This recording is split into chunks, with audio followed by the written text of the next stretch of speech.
Okay, I believe we're recording. Hello, everyone. Tracy Cromwell here with your Personal Journey with Food podcast. So happy to have a special guest here today.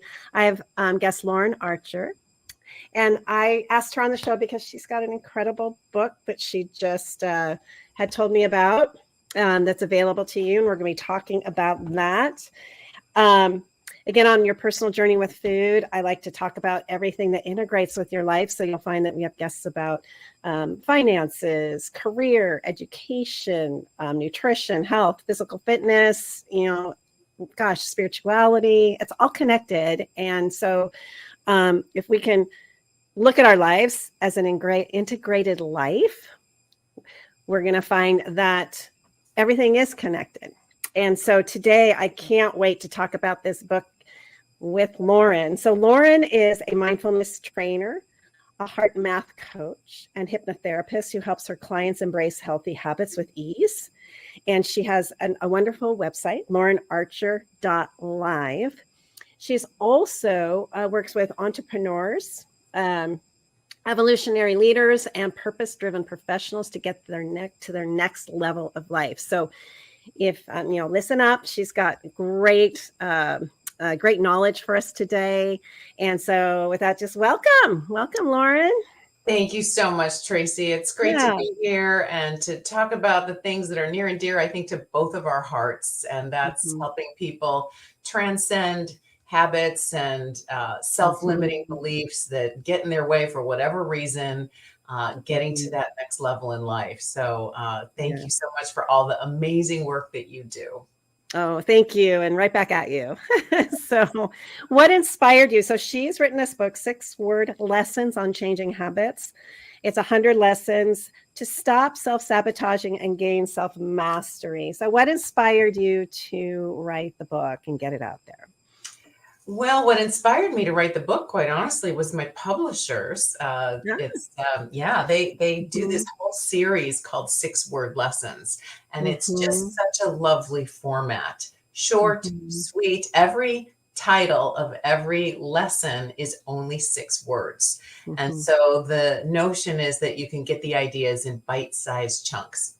And I work with people on changing habits a lot, whether it's smoking, whether it's over shopping, gambling, eating, drinking, all the kind of naughty things that, we know that we shouldn't do. And of course, we're all smart people. Intellectually, we understand this, right? Intellectually, like, I'm not supposed to be doing this. My life would probably be better if I didn't do this.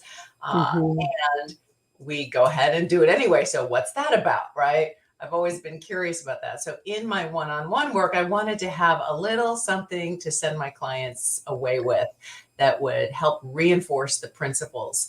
And over the course of my career and the work that I do with clients, there are just some little tips that can be super helpful to shift your thoughts. And sometimes, as you well know, like one idea, something that someone says, one thing can be enough to just flip that switch and help make things easier. So that's part of my inspiration.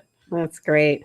And one thing I loved about it for everybody is it's very simple, like she said, but I enjoyed, I love books where you can open it and it just might land on that perfect statement that you need to read that day. Yes. Or when maybe you're feeling down or you want to fix something, I feel like I could grab this book and just open a page and it's going to give me incredible advice and reset me, and what's interesting, I literally just did book. Like it's like right in the bathroom, right? You go, not today. Yeah. Exactly. Anywhere that's convenient, right? Or you can carry it with you, whatever it is, if you need to pick me up. But I literally just opened it to another page and it says, make a peace treaty with yourself, and that I find very interesting because you were just talking about how we know maybe something is something we shouldn't be doing, or how do you make a peace treaty with yourself, Yes. That's huge, because so much of quote unquote self-sabotaging behavior, right? When we intellectually know that we want to do one thing, but then there's another part of us that is doing something else. By default, that means that we've got some kind of an inner conflict going on, right? Part of us says, you should do this. And another part of us is like, no, I don't have to. I'm going to do what I want. And we get this little inner battle. And as long as that's going on, we're going to feel it inside, right? It's going to be painful. It's going to be uncomfortable. We're going to feel bad about ourselves. And so working on recognizing that, stepping aside and go a bit like a curious, curious observer and going, wow, look at those little voices going on inside of me. And then, there's a whole series of things that I do with my clients to help create that inner peace. But if you're self-aware enough, you can start to do some of these things on your own. Yeah. Yeah. Yeah. And here too, again, I tabbed a bunch of stuff. I thought it was so great. I love all the bright pink. Yeah. I know. I'm like, oh. So begin with positive outcomes in mind. I know for me, I feel like I have these two polarities in my head. One is like doomsday. It's all gonna, it's the side of, it's gonna just be awful. And then I have the other side that is not like that at all. This very positive, and you're talking about, before you get started on your future path of living with healthier habits, take a few moments to conjure up as many positive images. And I think sometimes how do you think about that? Like feeling that positivity though, like we can think about it. Yes.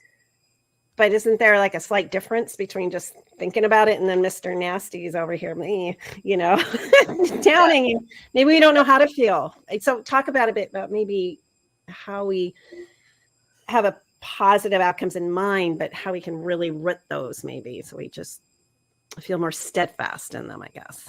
Yeah. Well, the way I like to think of it is that it's like target practice, right? So you've got a bullseye in the center, and then you've got an outer ring, and then you've got an outer ring around that. And so, of course, in the center is who we are being, right? That's that sense of being. And then there's the middle center, and that's the things that we are doing. And then the outer is the things that we have. And so, I know you work a lot with fitness and with, people overcoming health challenges and diet and eating healthfully. And when we have fallen into patterns of this self-sabotage and the, going and eating things that we don't want to eat, and then feeling bad about it, and that cycle repeats, that can be uncomfortable. And if we're looking outside at that outer circle, like I want to have the good body, I want to have the external satisfaction with that, and then you come in, I want to be doing it's not the same. It's not the same. But if we start with the being and we get that sense of the energetics, wow, I want to be at peace with myself. I want to live a life that feels gentle and easy, or powerful and confident, or strong and healthy, or clear, whatever it is for the individual. And that's why there's no one size fits all, as you say in a lot of your work, right? So the being integrates actually 4 different quadrants. And so this is something I do a lot in my work. So if you were to imagine this target again, right? And then the 4 directions. So you've got, north, south, east, west. You've got physical, intellectual, emotional, and spiritual. And again, as I've mentioned, intellectually, we can put our attention out there and look at what everybody else has and what we think we should be doing and what we're supposed to want and how we think we're supposed to look. But if that's not in alignment with our, let's say, our spirituality. And in this, I don't mean religion, but I mean your values. What do you define as meaningful, valuable, and important? That's a big conflict for a lot of people.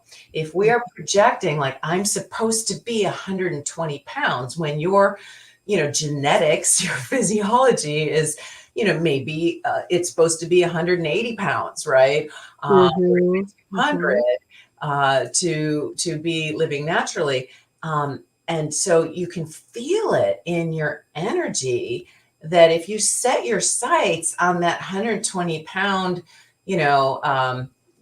person that's not you, you're going to feel that inner conflict, because what comes with that is it's going to be painful. It's going to be hard. I'm not going to be happy. I'm going to have all this. And so that part of you that is not necessarily your intellect, but it is very much a part of your subconscious, is going to be trying to pull you back to center and go, no, we don't want to go there because that's going to hurt. That's not good for us.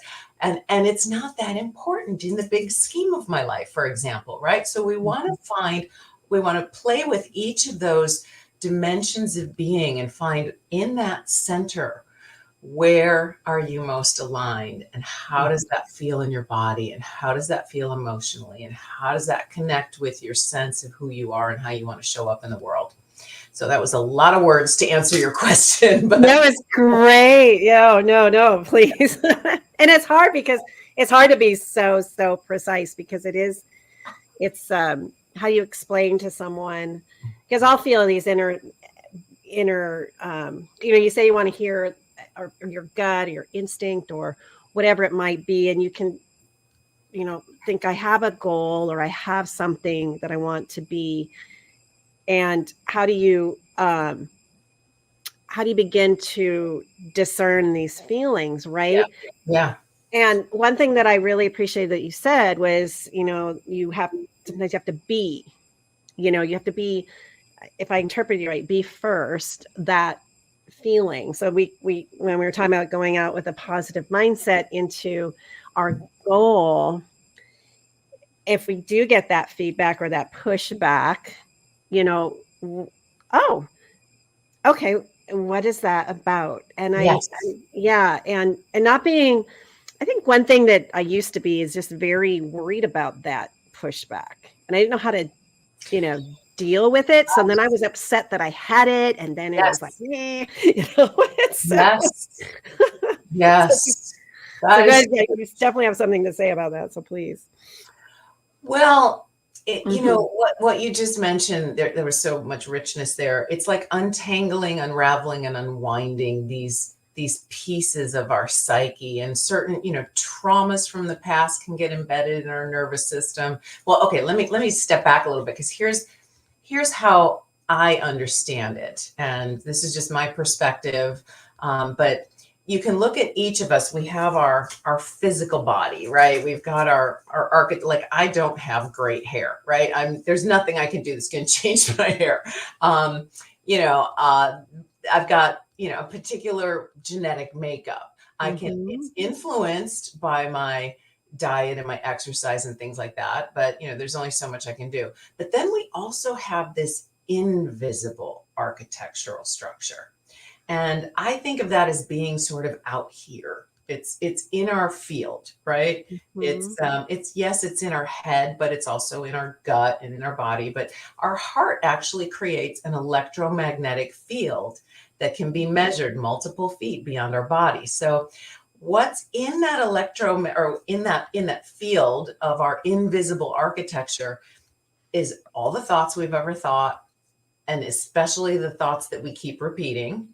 But also it's our emotions, it's our beliefs and values, it's the conclusions that we've drawn based on our life's experience, it's the assumptions that we make about who we are and who we have to be in society. It's all those cultural invisible beliefs that we perceived as a child before we even had words about, it includes like the impressions. That's the word I was looking for. The impressions that we receive about who we are in relationship to the world around us. So that creates this invisible architectural structure. And that can be a little tricky for an individual to sort through by themselves because it's invisible, right? We tend to be able to maybe identify our thoughts, but there's a lot of thought that's going on that's hanging out in the unconscious that we're not necessarily aware of. So having someone like you or like me or other coaches, right, to help tease out like what is some of that. And then when we find it, what do we do with it? Right? How do we put that in perspective? How do we shift some of those beliefs about who we think we should be and then get back to that place of who we are? And that's work. It's fun work. It's beautiful work. It's important work. Sometimes it's a little scary, right? Because it's opening up and being vulnerable, maybe about some of those things that we picked up as youngsters or that we took on from other people's beliefs. But it is liberating work and super valuable. Incredible. Yeah. Yes. It's just, it's interesting. Because I used to be definitely that, okay, I just got to do these things. I'm going to plow in. I'm going to blah, blah, blah, blah, blah, blah, blah, blah. Just very rigid and totally ignoring any emotion, any concept of any of that, and I would find, especially when I was yo-yo dieting, my mindset would really show up in my physical fitness and my dieting. And that I just had to force issues. I had to force things to happen because I had to be a specific way and I had to look a specific way. And I was so miserable. And I realized, and if I would make a goal or a weight goal or a fitness goal, I would get there and then I wouldn't know what to do with myself.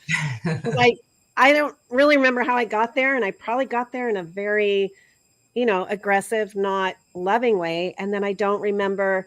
And I'm like, I can't live like this. So I'm like, why would I want to live this supposed healthy person? Yes. But in reality was that concept I'd love to talk about, like this, in here you have identify the smallest possible action step and then take one forward step each day.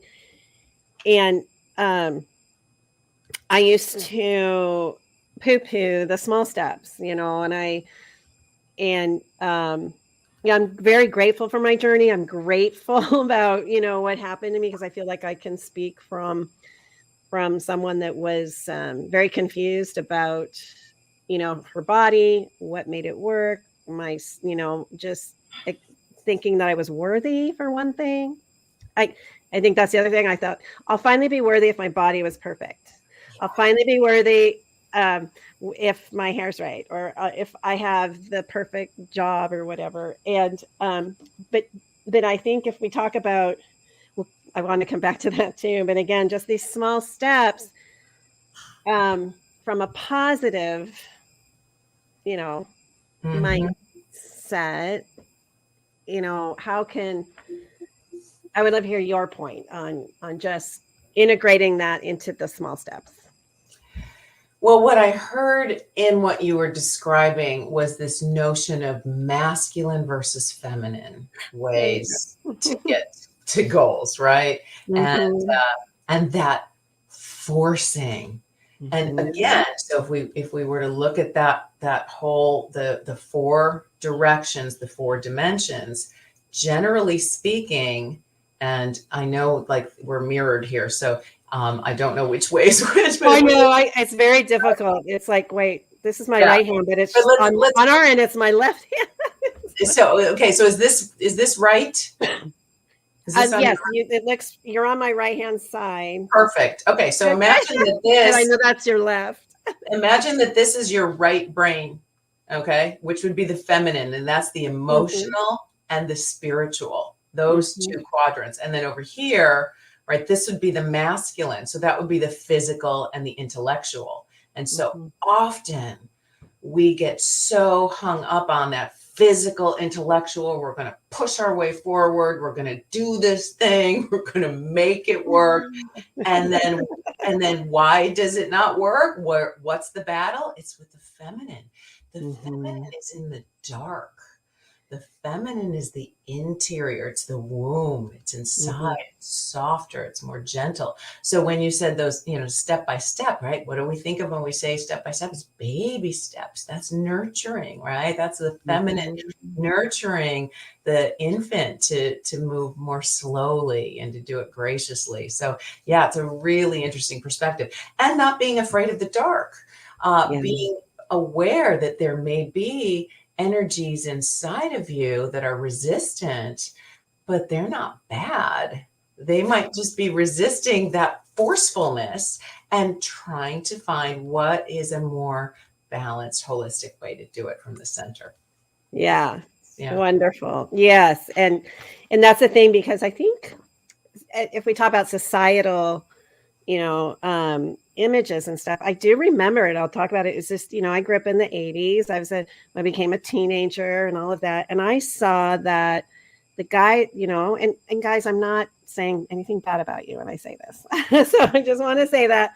But I saw that men got the respect. Men had the money. Men could get a credit card. Men could do all these things. And also, as a woman, I didn't have the same opportunity, right?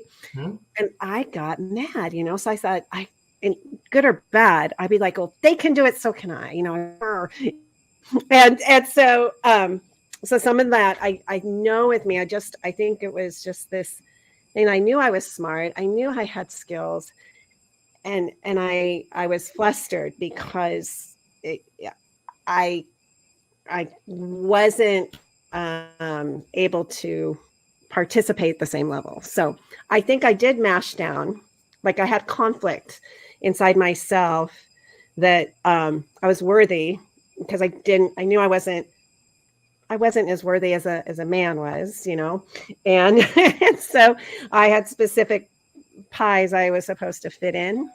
I was supposed to look a special way.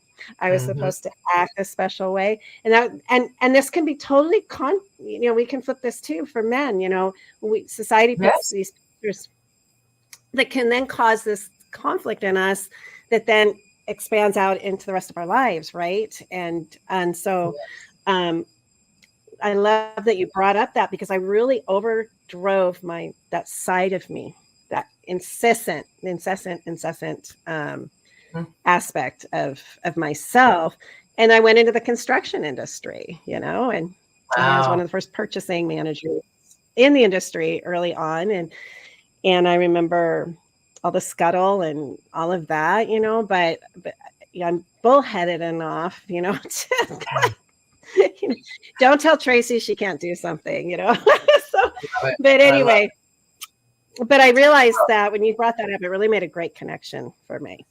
Yeah, well, and of course, there's no right or wrong. One isn't better or worse than the other. We need both, right? Yeah. Exactly. And I'm glad you said what you said about men, because there are a lot of men that are in touch with their feminine. There are a lot of women that come more from masculine. So again, this is not about male versus female. This is just about the energies. Yeah. The energies. Yeah. And so what I like is that now I realize that I think a lot of us can have this turmoil inside of ourselves because we're trying to fit in some picture image that's outside of ourselves. And then once we figure out, allow ourselves to be, maybe, and it's interesting. And then we meet the right people, and the opportunities show up. And like you were saying in the beginning of the interview, if you want, what is it that you want? Is it peace, a peaceful life, or is it, energy? And I know I would think a lot of us want to feel settled in our core, we don't want to be stressed out every day.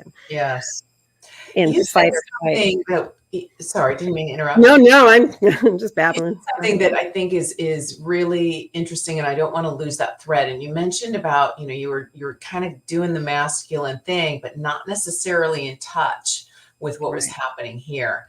And I had that experience as well. In my work as a coach and a hypnotherapist and a mindfulness trainer, a lot of it was about thought pattern management. It's about paying attention to where we're putting our attention and focus and all that. And it's up here. And it wasn't really until I got certified as a HeartMath coach that I started recognizing the wisdom in the heart. So according to the Institute of HeartMath, more information goes from the heart to the brain than the brain to the heart. In a fetus, the heart is the first organ that's formed. It's formed before the brain. So it's primary, and that's kind of really interesting. We know that in terms of the electromagnetic field that's generated, the heart is 60 times stronger than brain waves. In order to measure our brain waves, you've got to part the hair, you've got to put gel on the scalp, you got to slap an electrode right on there, right? We can take your pulse just with a naked finger. So we know that wave that is being generated is much stronger from the heart. And so it also means that when we have an emotion that's happening and that it's, being sensed throughout the body and the heart, it's really difficult to override that with the brain because it's stronger. Just on a mechanical level, right? What's happening throughout our body, throughout our nervous system.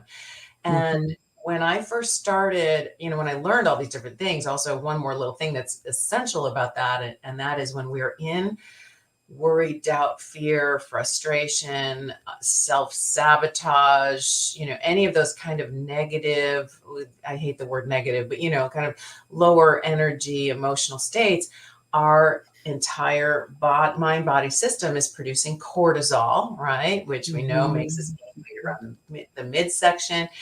It's that fight or flight response. And we are going to do something out of habit that we've learned in order to try to relieve that uncomfortable feeling in our body. The opposite of that is learning how to bring our body, so not with the thoughts, how to bring our heart and our body in a state of, I think, a sigh of relief, right? Appreciation, gratitude, love, ease, whatever it is.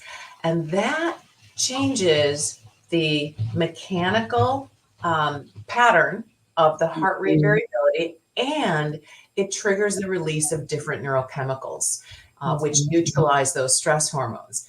Now, my point with this had to do with the fact that when I learned this, I was blown away by the research. It's like, whoa, this is really important. And in my work as a coach and a hypnotherapist, I had been told things like this before, right? Oh, you go to your happy place, right? You're supposed to do this, find the peaceful place. But being the American kind of, performance driven, I was a mom at the time. I was always like, okay, I got things to do. I know I'm supposed to go to my happy place, but like, I got to get this done, this done, this done, this done, right? That sort of feeling. I found it very difficult to do at first. And then when I did try to do that practice, I couldn't sustain it because it wasn't there. But then I realized, oh my gosh, up until now, I was not aware of what I was feeling in my body. I was so focused on that, that intellectual and physical quadrant.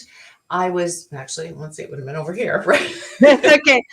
We get you. We gotcha. Yeah, right? I was so focused on what was happening out there that I was completely not connected with what was in here. And so I had to slow myself down and start doing the practice, quieting, listening to my heart, not my head. Long story short, the information that I received was much more aligned with my soul, my spirit, with, myself, who I thought I was going to be, that I ended up making some major, major changes in my life after I did that work. Because what was revealed as I learned to listen was like, oh my gosh, these things that I'm doing out here, they're not making me happy. They're not in alignment with my values. I've been pushing, trying to do so much. And it's like, whoa. So that's like a little yellow tape, caution sign. When you start doing this work, you may find that maybe the job you're in, the relationship that you're in, the things that you believed about yourself,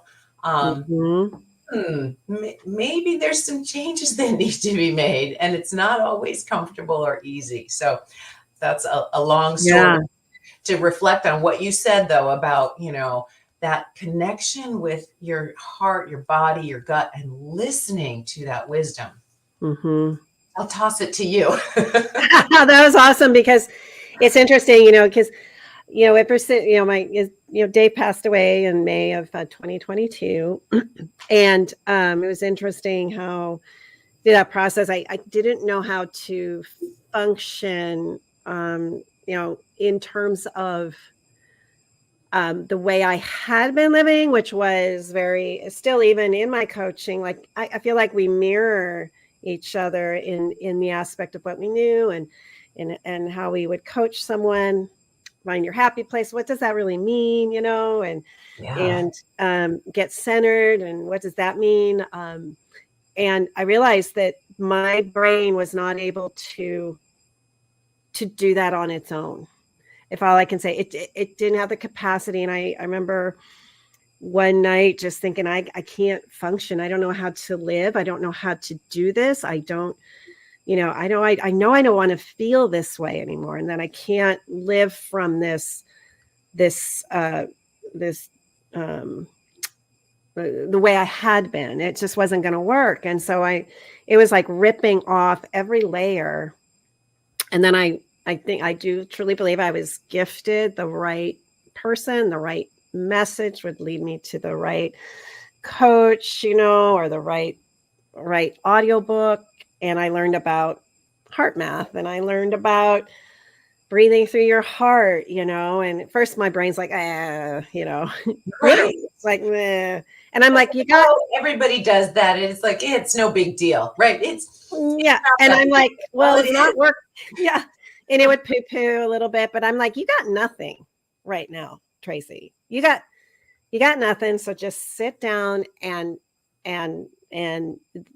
something, for some reason, this path has been shown to you. You need to listen. And I will, when I get distressed or stressed, now I notice it, and instead of keeping my focus out with blame on someone else or another situation, I realize, oh, wait, I just need to sit back, take a breath, and let myself be present with my energy, like you said, through the strongest energy source that we have, and, in our body. And you talk about that in here too. There's one of your tabs is about sitting down, and I think you mentioned some breath work. I've got too many tabs to find it, but I will feel more centered. I will feel like, so I used to function under duress and stress and make decisions under those circumstances, especially before I started health coaching. Everything was very, very much push, shove. And my brain didn't like it if I didn't get my way, and all this stuff.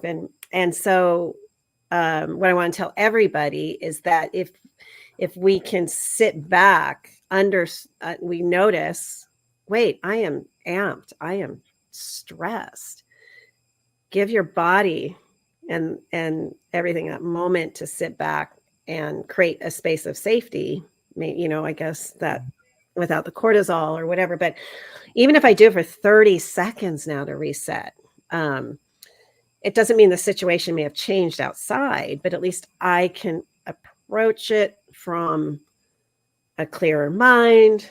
I'll see things differently. I won't be prone to lash. We can make decisions. There's one thing they say, and I think it would apply to anybody, but when you lose a spouse, you're not supposed to make any big changes right away because you're not really in the best frame of mind. Yeah. But that could pertain to any situation, loss of job or stressful relationship or whatever, but some, you know, the importance of, you know, you definitely know more about HeartMath, you know, math and all that. I'm just, you know, learning about this last year and a half, and it's incredible what I am learning just through an experience of doing my own work. It's really exciting. And so, to everybody, you know, Lauren is very knowledgeable about that. And if that's something you want to learn about, I would definitely reach out to her because it's really changing my perspective on everything and how I can function through each day, and create a space where I can create, or, you know, if something's not going, or I'm not in a scenario that I'm not technically pleased with, instead of looking at it from a victim mindset, I'm like, oh, okay. Right. Where's the gift in this? Right. Where's the gift? And then, hey, I can make choices. I'm not a trapped person. And maybe the situation will take a little while to revise, and it may be difficult to go through that process. But it'll be worth it, you know? So it will. Yeah. Yeah. So when I started tapping into the wisdom of my heart and learning to quiet down, first of all, it's not the same as meditation for anybody who's got, you know, worries about that, because I mean, you could say it's a type of meditation, but it's less mind focus, and you get this immediate payback because the practice is really dropping into your heart, breathing, right? So you're just noticing, what does it feel like to not have my mind out there, but to have my mind be present with this space here, to be in a place of curiosity, right? Breathing. So you're activating that parasympathetic nervous system. But then the HeartMath practice is to activate an inner feeling of, like, I like to think of just an inner smile. If you've got animals in your life, they are perfect for triggering that, you know, loving feeling, because they don't have the same layers of positivity and negativity that we might have with human relationships, right? So focusing on your heart, breathing, activating an inner smile, and then practicing the muscle memory. What does that feel like in your body? Without trying to put pictures, knowing that as you do that, you're actually triggering the release of DHEA, which is that anti-aging hormone. I was like, wait, I can create more anti-aging hormones by myself? Give me some of that. I'll take some of that. So you get that positive feedback loop. Now, my story, I was in a long-term, well, I was in an 18-year marriage. And I had been together with this man for 20 years. And, you know, on the surface, things all seemed just fine. As I was doing this, I was really, really surprised, because I'm sitting there, I'm on one end of the house, way up in the master bedroom, and I'm practicing my HeartMath, and I'm in this wonderful, yummy space. And then I hear, like, way at the other end of the house, I could hear him come in through the garage door that he had just come home. And my heart did this thing. It went whoosh. So I had been in this wonderful expanded space, and then I observed, and at the time I was just like, huh, right? That's interesting. What's that about? Right. So I didn't make any changes right away. Right. This is because the heart doesn't communicate in words like the brain does. It doesn't have the same intellectual capacity. It's a different level of information processing. So then I started noticing that pattern repeating in different ways. I started noticing, because I became more attuned to what my own body was doing just by doing this practice. Because again, prior to that, I was cut off. I was up here living in, you know, what's going on, not aware of what was going on in my body. So I started noticing that pattern. Things started surfacing. Long story short, 2 years later, I mean, because when these things come up, it's not like you want to make a decision right away. But 2 years later, I ended up leaving that relationship. Meanwhile, I had been working with Dr. Joe Dispenza. He's one of my mentors. And he looked at me in the eyes and he said, always choose happiness. And so I had started practicing my HeartMath experience. And this, I think, is relevant for your clients, for anyone who's interested in how do we get to that state of being, right? I started practicing what is the state of being that my heart wants to experience in a one-on-one loving relationship. And bringing that into my body before the relationship manifested, right? So I had been practicing that day after day. It's that notion of faith, right? I did not have that person in my life. I was ending a relationship. It was very uncomfortable. And yet I practiced holding that faith, knowing that at some point in the future, somehow, some way out there in the world, there is someone else who, is can match me at that level, right? And lo and behold, we've just celebrated 12 years together, my partner and I, in a very loving relationship. And I believe that it started with that internal practice with the heart. And so it can be the same thing with attracting a career, with attracting the kind of relationship you want with yourself. For people who have like late night eating issues, how do you want to feel? And that it give yourself permission to slow down, come from the heart, and get that sense of what would it be like to be at ease in your body, to be enjoy, like to be sitting on the couch watching your favorite TV with your hands empty and your mouth empty, and feeling like, right, it's so good. That's the magic, and that's where we started getting into the mystical and the metaphysical of all of this. But it's profound. Yeah. No, it's wonderful. And I what's interesting is that after Dave had passed, it was through, again, a very interesting path that I was led to Joe Dispenza, right? And so I listened to his book every day. I've got his meditations, Michael Singer. Oh, I love Michael Singer. Yeah, he was that notion of letting go is huge. And so I had practiced, like that was my first book, was The Surrender Experiment, which I recommend everybody listen to. And I was like, David passed. This book came to me that October after.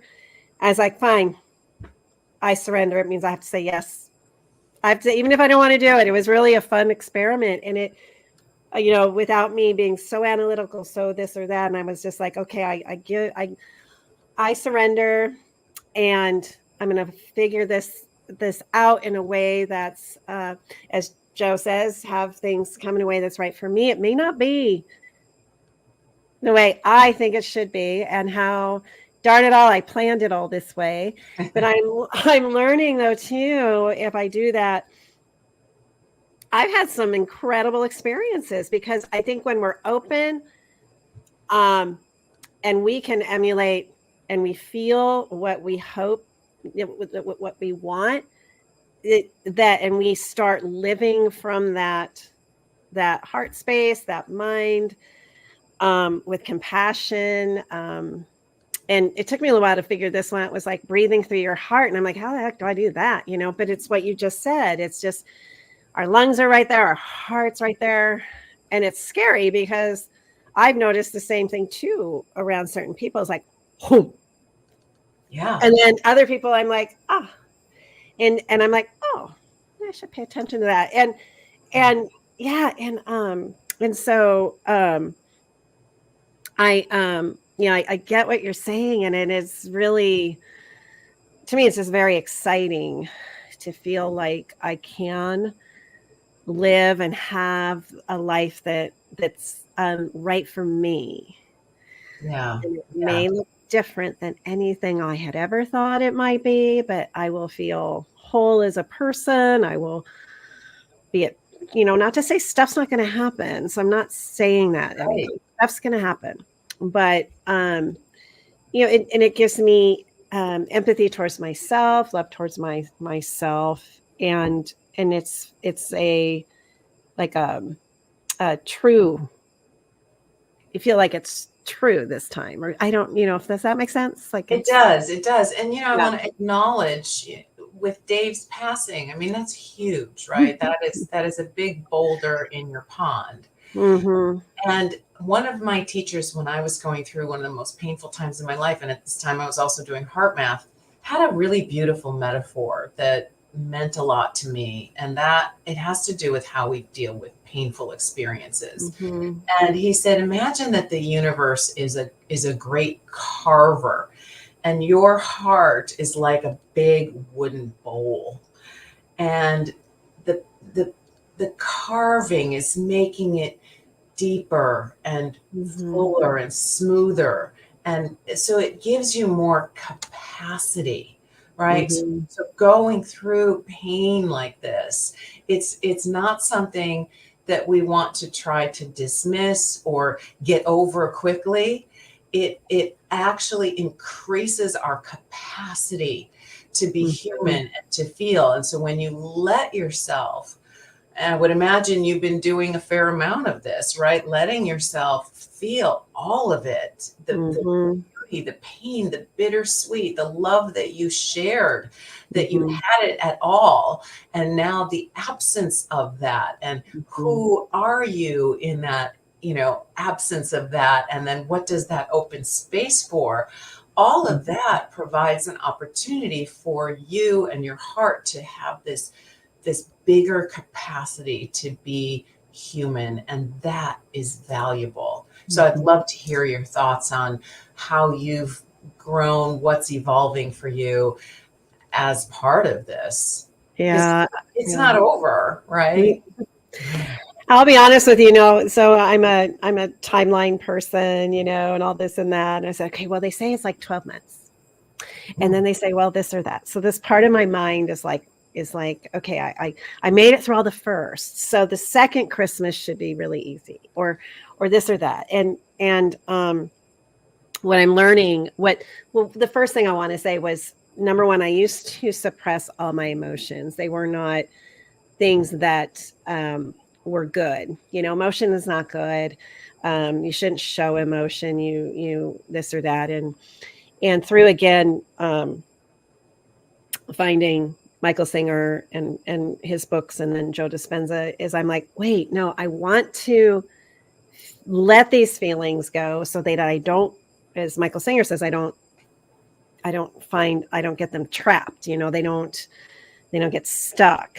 And like the last thing I want to do is feel like I had back then the rest of my life. And so my biggest thing is, and it's helped me with many other aspects, is acknowledge, don't suppress what's how I'm feeling, because then it just bottles up, and then it'll blow up, and Yes. all of us have had that experience where you bottle it up.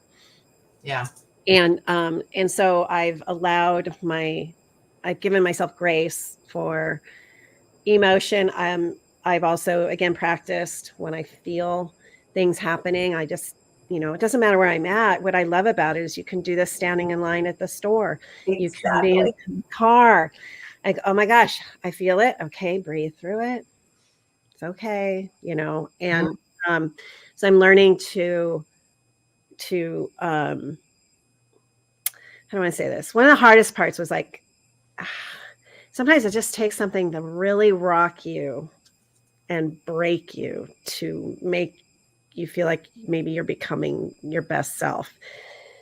And one thing Joe Dispenza says is, well, we're going to do it in a state of pain or anguish, but what if we did it in a state of love, and where we're not in duress? We're not already diagnosed with some awful disease or something. But sometimes, like me, it's taken 2x4s to my head all my life to get me to move, where I think I was intended, where I know my heart center was, but so my biggest lessons are is truly being present where we are. That's when we can settle in.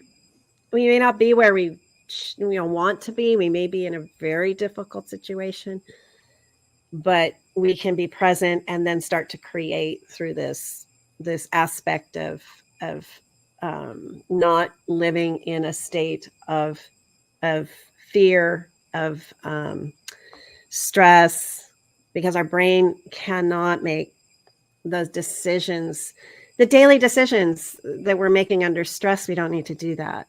We need to leave that to when we really are truly, if that makes sense. When we're truly, there is something that really happens. Yes, our system is meant to get us out from in front of a car or out of a, I'm going to go right there, an abusive relationship. It is there to help us get out.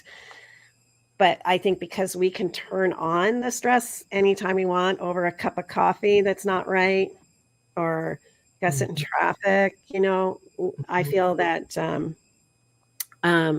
we don't have to live like that, at all. And you brought up too, stress will cause you to gain weight. Chronic stress will cause disease. Yes, it will. It ruins our immune systems, So, I think the invitation here, if I were to sum a lot of it up, the invitation is to get curious, to drop into deeper parts of self, to drop into the opportunity to get to know those hidden things, and to explore what's in that invisible architecture, not be afraid of it, not be afraid that, oh my gosh, I've got some bad part of me that's making me sabotage myself, but to be like, I wonder what that's about. And ultimately, again, this is my philosophy. This is most of the people that I've trained under. I would imagine it's mirroring exactly what, how you believe and how you've been trained, that every heart, every soul, every individual is the essence of pure love. And when we have this stress and this pain and these other things going on, it's misperceptions. And I think that's one of my lessons in the book. There's no such thing as self-sabotage. It's really a misperception that one aspect of yourself is doing something that it thinks it's trying to be helpful. And so when we can find out what that is, and we can make peace with what that is, and we can then integrate those parts of ourself and come back to be one whole, then and only then are we going to be able to move forward in alignment and in integrity. And the beauty of that, oh my gosh, as you well know, is when you're coming from that place of love and alignment and integrity, and you're emanating that from your heart instead of stress, right? Whatever we're emanating is going to be what we're attracting, right? Because what we put out comes back to us. And so when we're coming from fear, and I have done it, I do it, I fall back in it, I have to practice it. I am not saying I have this all figured out. But when we are coming from fear, we're going to be attracting different kinds of experiences that may not be in alignment. And as you mentioned, we're not going to be making the same kind of choices because we'll have those stress blinders on. When we are coming from love and alignment, that's when miracles start happening, right? We find out about our opportunities. We attract people and situations in our lives that help us to get to that next level with more ease and flow. That doesn't mean there's not going to be pain. It doesn't mean that there's not going to be difficulty, but we have a greater capacity at that point to be able to move through pain, to come from a place of resilience. When those boulders drop in our pond, we let it, we feel it, we let it ripple, and then we find our way back. Yeah. That was beautiful. And I'm like, I don't think we can top what you just said. But Yeah, it's like, I can't believe we're already 53 minutes into our conversation. How can it go so fast? I know, So, I know. Well, I'd love to invite people if they are interested. I do have a free heart centering meditation. It's on my website and it's also on my YouTube channel at laurenarcher.live. And it's just like I think it's only about 20 minutes. And it guides you through the process of focusing your attention on your heart and then getting a sense of those different facets of your being, your intellect, your body, your emotions, your spirit. So that can be a valuable tool to practice. The Institute of HeartMath has lots of free resources on their website at heartmath.org. There's lots of free books. And then, of course, Tracy is available to guide you. So, yeah, it is not necessarily something. It's simple.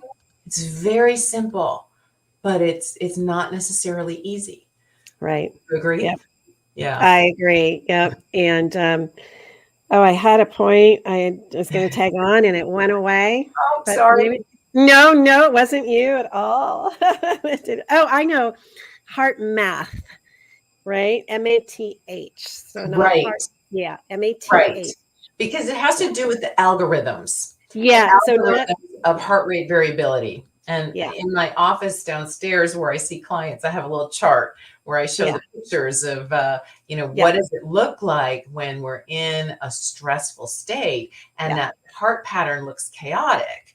And what does it look like when we're breathe that sigh of relief and it looks coherent. And so it's just math. Yeah. I love it. It's just Yeah. it's real. And you think your heart is a muscle, and like if you activate any other muscle in your body and you tighten it up and your bicep or whatever, we do that with our heart, but our heart needs to be moving like relaxed, not like this. And so being able to let it beat without that cinching down on it is really important. So but again, Lauren, thank you for being me. I so appreciate you and all you're doing, and you inspire me. And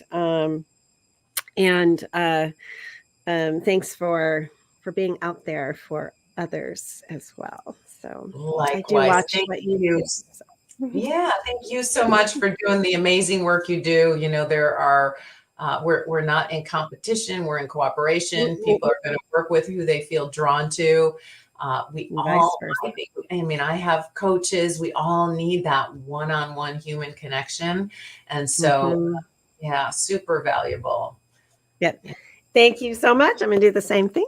And all right. Okay, everybody. Thanks for listening in on your personal journey with food podcast with guest Lauren Archer. Again, laurenarcher.live, right? Lauren Archer. .live. Yes. .live. Check her out. Okay. Take care, everyone. See you later. Bye-bye.